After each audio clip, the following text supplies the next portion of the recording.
So let's do algebraic equations now. So let's start with a quick introduction so that even if you don't know much right now about algebraic equations, in just few minutes from now, you will know a lot about them. Well, in fact, you'll feel like an expert yourself. So can you tell me what is an algebraic equation? Like if I write 4x minus 8 and ask you what is that? So I'm sure you would say that since an equal to sign is missing, so it must be an algebraic expression.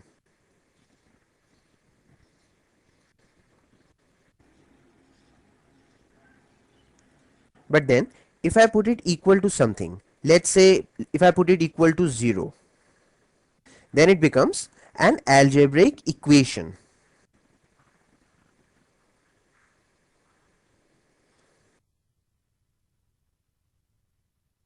Now let's say if I ask you that is this an algebraic expression or an algebraic equation?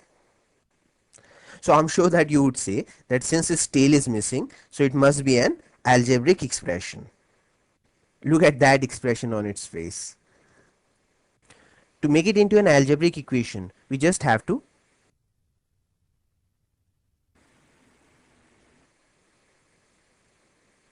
So now it is the algebraic equation. See, this is an algebraic expression and you put its tail and it becomes an algebraic equation. I hope it's very clear now. The difference between the algebraic expression and the algebraic equation. Let me give you a very interesting fact. Human mind always stores information as images, not words. Thus I try to give you as many images as possible while explaining new things. This way you'll never forget what you are learning. So now let us see what are the different parts of an equation. This alphabet part that you are seeing here, it is called a variable. It is the most important part of any algebraic equation because its value is unknown. The entire purpose of having this algebraic equation is to find a suitable value for this x. So now can you label this minus 8 for me?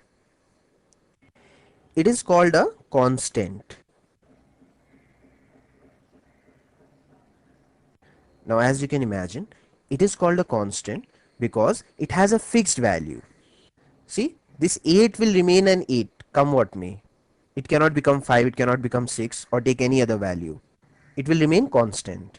Whereas this x, it can take any suitable value. It can vary, it can change, and that is why it is called a variable. See, it makes perfect sense. By the way, this 0 is also a constant. So now just one more part is left. So can you tell me the name of this 4? What do you call it? Right, it is called the coefficient. One very important thing to note here is that the operation in between this coefficient and this variable is always multiplication. There is an invisible multiplication sign in between. Please always remember that. By the way, that is meant to be unknown. So now tell me how to solve an equation. Now this is a linear equation and any equation has two sides, LHS and RHS. LHS means left hand side and RHS means right hand side. Like a tennis court, it has two sides.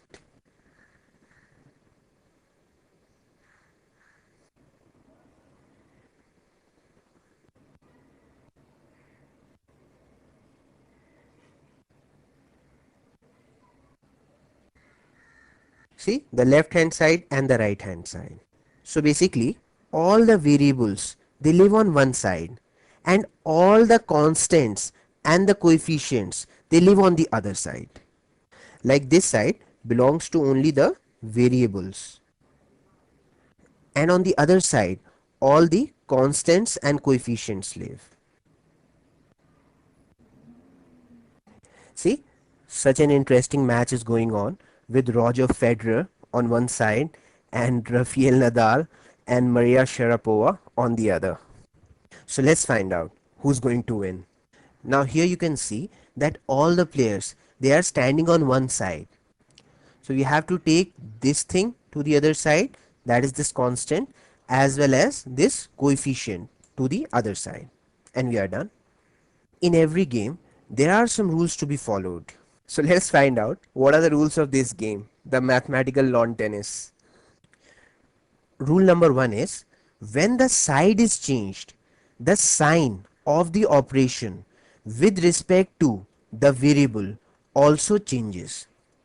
Basically it becomes opposite of what it was. Let's say it is plus on this side, then when it's going to go to the other side it will become minus. If it's minus it will become plus. See, it becomes opposite of what it was. Using the same logic, if it's times, that is multiplication, it will become division, and if it's division it will become multiplication. So the rules are very simple. Let's start the game. So let's take this minus 8 to the other side. Now as you can see that the operation with respect to the variable is minus. So when it goes to the other side it will become plus 8. And now is the turn of this coefficient to go to the other side.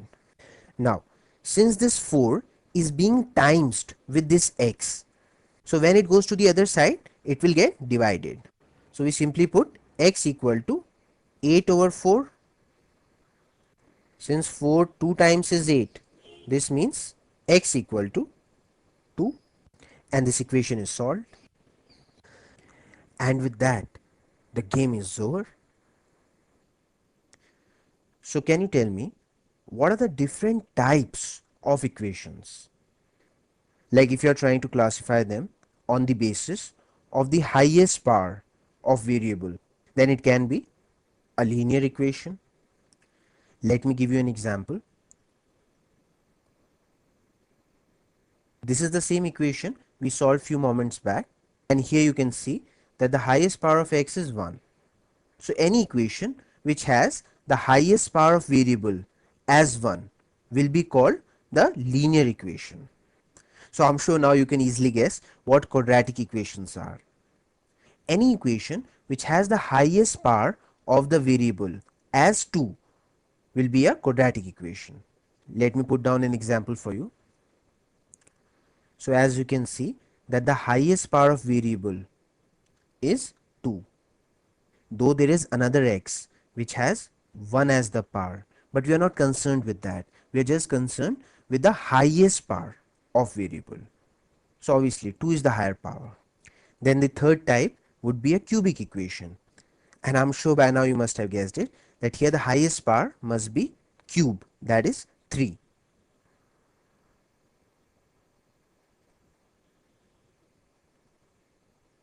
The highest power is 3 for a cubic equation. So you must have realized by now that everything in mathematics follows a smooth pattern, and once we recognize that pattern, then everything else falls into its place. That is the beauty of mathematics. See, 1, 2, 3. Can you spot the pattern? So now let's look at the fourth type of equation, that is disguised quadratic equations. Let me give you an example.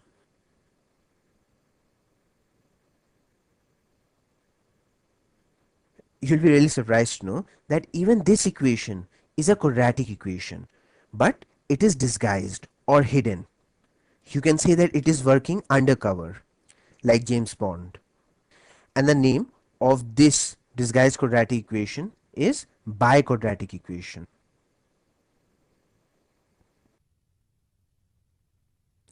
Even this equation is a quadratic equation, but it is disguised.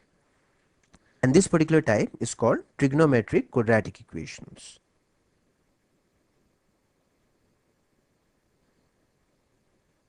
The equations can also be classified based on the number of variables, like this equation, Now as you can see here, there are two variables, x and y.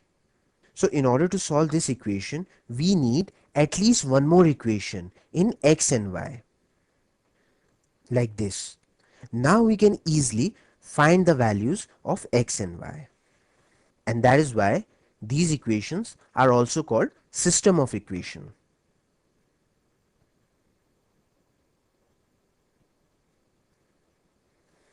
So now you have had a bird's eye view of what we would be learning in the next videos. So now quickly load the next video.